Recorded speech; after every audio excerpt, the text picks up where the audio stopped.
Hey guys, welcome back to another episode of Project Pilsen. My heaviest week of training thus far, and today was my equipped bench session. So I ended up taking yesterday off just as a bit of a precursor. My back was actually a little bit jacked up from that equipped squat on Sunday. So I took a day off and I ended up going out to the mountains and going for a big hike. After that, my back felt incredible. So anybody dealing with SI issues, that might be something to look at, is just going for a nice big walk. Might help, might not. Try it out. Anyways, so yeah, like I said, I didn't end up doing my raw deadlift single on Tuesday, so I ended up doing it on my equipped bench session. So to start with the equipped bench, I took 225 for my first working set, and it was a friggin' rocket. It moved really, really well. Probably the best I've handled that weight, period, up to this point. So super happy with that. Really stoked on how that went. Jumped up to 235 after that, misgrooved the crap out of it, tossed it too far back, loosened my back up, my shoulders flew out, and just barely caught it with enough gas to lock it out. So not super happy with that, but it's a bit of a relief to know that even with that weight on the bar, I can mess up the rep really bad and still lock it out. So that's a positive there. And then I went to 240, which was the long-term goal of this training cycle. Went to 240. I hit 237.5 last week. Took 240, and it just wasn't quite there. The rep was grooved really well. The shirt was in the right spot. I don't really have any excuses. It just wasn't there that day. I felt like it came off the chest really well, right into the correct bar path. So positives there are I was really happy with how I handled the weight. Obvious negative, wasn't strong enough to press the weight. So do with that what you will. I felt pretty easily able to kind of brush that off and say, oh well, you know.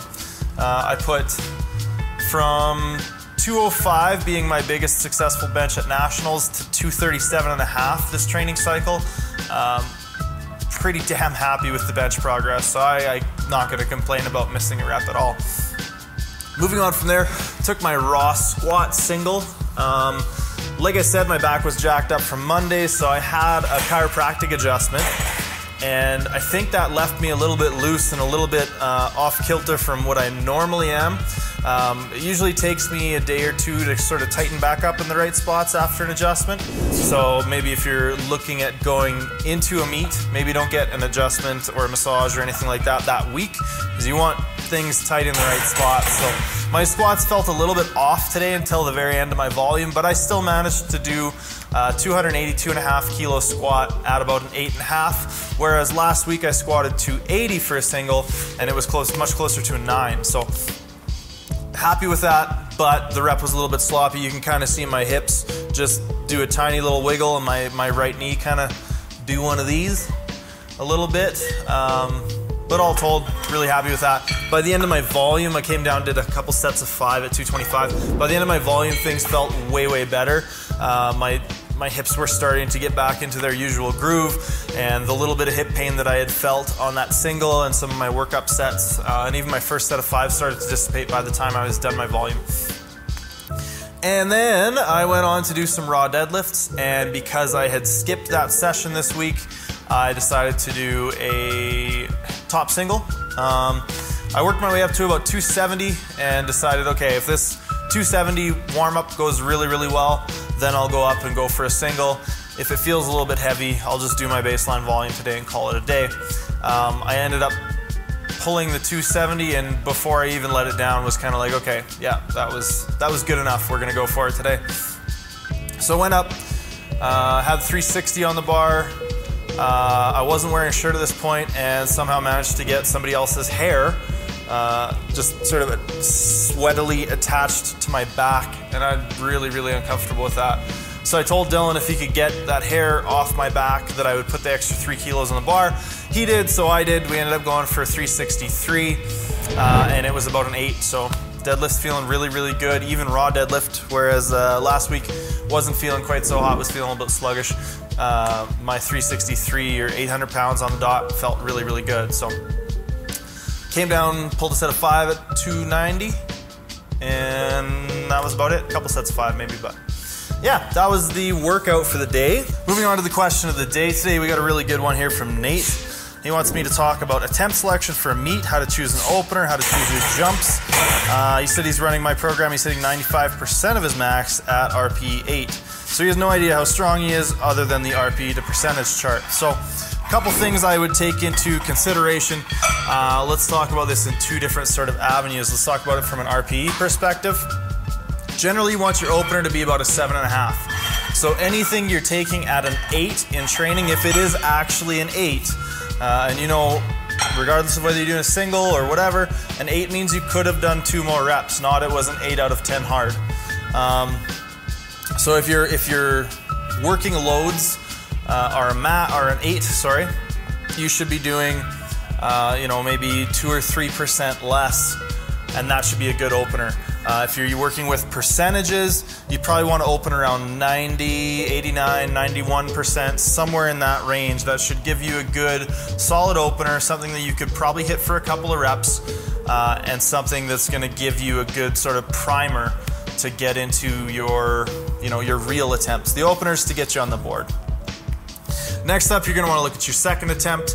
And one thing that I try to do with myself and with my athletes is take a bigger jump to your second attempt and a smaller jump to your third attempt. This might seem kind of like common knowledge, but it's something that I see people do quite often, is go 10 and 10. What I would do in that situation instead is I would maybe jump 12 and 7 or 15 and 5, depending on how well the opener moved. I like to try and make a bigger jump from the first to the second, because as the weight gets heavier, the increases in weight will be felt maybe a little bit more. Those bigger jumps, as you get to heavier weights, you're more likely or more easily able to overshoot that way. So from the first to the second, like I said, a bit of a bigger jump. From the second to the third, a bit of a smaller jump. It's really hard to say percentage-wise because game day is such an intricate process. So what I like to do is try and get people to work out their ideal third attempt. And then we take maybe 95, 96, 98% of that even in some cases as a second attempt, and then come back from that to 89, 91, somewhere in there percent for our opening attempt. Again, like I said, game day is everything, and game day is going to change everything about your attempt selection in some cases. So don't be too married to your plan, but it's good to think of the numbers in that sense. And if we're looking at it from an RP perspective solely, we want about a 7.5 on our first, 8.5 or a 9 on our second, and then a 10 or 9.5 on our third. Obviously, we don't want to overshoot and miss the rep, but hopefully that gives you guys a little bit of insight into how I would choose attempts in a meet. It's a really complex topic, so we could go a lot more into it. And when we finally get around to finishing up the So You Want to Be a Powerlifter series, which will be happening during my deload weeks coming up, we will delve a little bit more into that and some of the specifics of picking attempts and how you would alter your plan on game day. But we'll leave that for then. That's about it for today, guys. Thanks for tuning in. Leave a like on the video if you liked it. Keep asking those wonderful questions below. Nothing's really off.